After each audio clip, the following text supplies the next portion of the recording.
जय श्री कृष्ण। हारना बुरी नहीं, अच्छी बात है। ये किस तरह से अच्छी बात है? जैसे हम जीवन को जीते जीते उसके को निभाने में हम हार जाते हैं या काफ़ी दुखी हो जाते हैं, तो हम जिस कारण से हम दुखी होते हैं उस दूसरे को हम कोसने लगते हैं। तो इस चीज़ का जवाब हमें मिलता है भगवान कृष्ण के जीवन चरित्र से।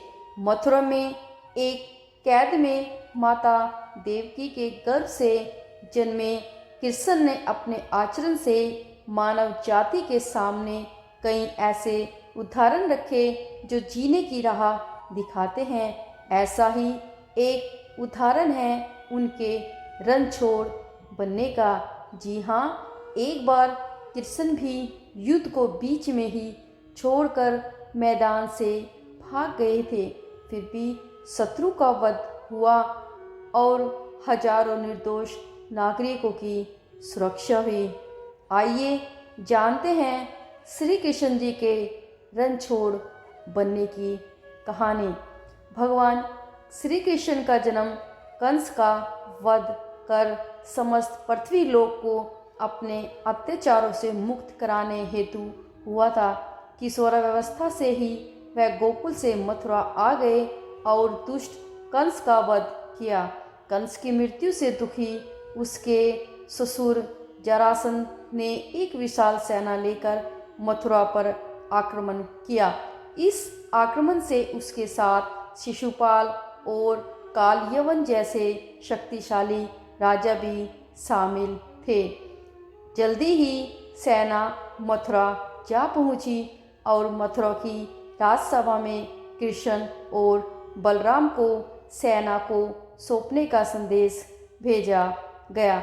इस युद्ध को टालने तथा मथुरा के निर्दोष नागरिकों को बचाने के लिए कृष्ण ने रातों रात वहां से सैकड़ों किलोमीटर दूर समुद्र में एक नई नगरी द्वारिका का निर्माण कराया, जो आज गुजरात में है। अपनी माया से उन्होंने समस्त नागरिकों, उनके पशुओं और संपत्ति को नींद में ही नगरी में पहुंचा दिया था। अगले दिन सूर्योदय के समय कृष्ण तथा बलराम जरासंध की सेना के सामने जा पहुँचे और उसे लड़ने के लिए चुनौती दी। जैसे ही जरासंध और दूसरे राजाओं ने कृष्ण को मारने के लिए शस्त्र उठाए, दोनों भाई भागने लगे। उन भाइयों के पीछे जरासंध तथा कालयवन जैसे राजा भी भागने लगे। कुछ ही देर में दोनों भाई बहुत आगे निकल गए और उनके पीछे केवल मात्र कालयवन रह गए। उसे देवताओं ने वरदान दिया कि उसकी हत्या किसी अस्त्र या शस्त्र से नहीं होगी। ऐसे में वह निर्भीक था तथा लगातार कृष्ण का पीछा करते करते एक गुफा में जा पहुंचा। गुफा में राजा मुचुकुंद सो रहे थे, जिन्हें इंद्रदेव ने वरदान दिया था कि जो भी उन्हें उठाएगा वह उनके देखते ही जल कर भस्म हो जाएगा। वहां पहुंचकर कृष्ण ने सोए हुए मुकुचुंद को अपना पीताम्बर डाल दिया और स्वयं छिप गए। कालीवन भी वहां जा पहुंचा और सोए हुए राजा मुचुकुंद पर पीताम्बर देख उन्हें ही कृष्ण समझ बैठे। उसने मुचुकुंद को उठाने के लिए लात मारी, जिसके कारण उसकी निद्रा खुल गई और उनके देखते ही काल यवन वहीं पर जल कर भस्म हो गया। तत्पश्चात कृष्ण ने राजा मुचुकुंद को अपने चतुर्भुज स्वरूप में दर्शन दिए और उन्हें मोक्ष पाने का वरदान दिया। वहीं दूसरी ओर जरासंध और बाकी राजा पूरी तरह से खाली मथुरा देखकर ही वापस लौट गए। युद्ध से भागकर कृष्ण ने रखा देवताओं के वरदान का मान। कृष्ण चाहते तो स्वयं भी कालयवन और अन्य अधर्मी राजाओं का वध कर सकते थे, परंतु देवताओं के दिए वरदान का मान रखने के लिए ही उन्होंने कालयवन को राजा मुचुकुंद के हाथों मरवाया।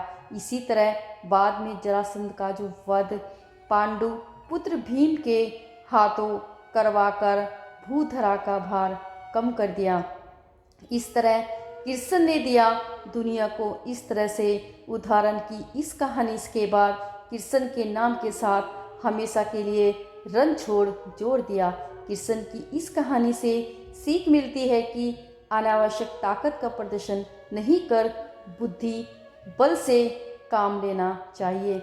इसी तरह हम अपनी शक्ति को खर्च होने से रोक सकते हैं और बड़े बड़े संकट का सामना कर सकते हैं। आज इस वीडियो में इतना ही। मिलते हैं आपको अगली वीडियो में।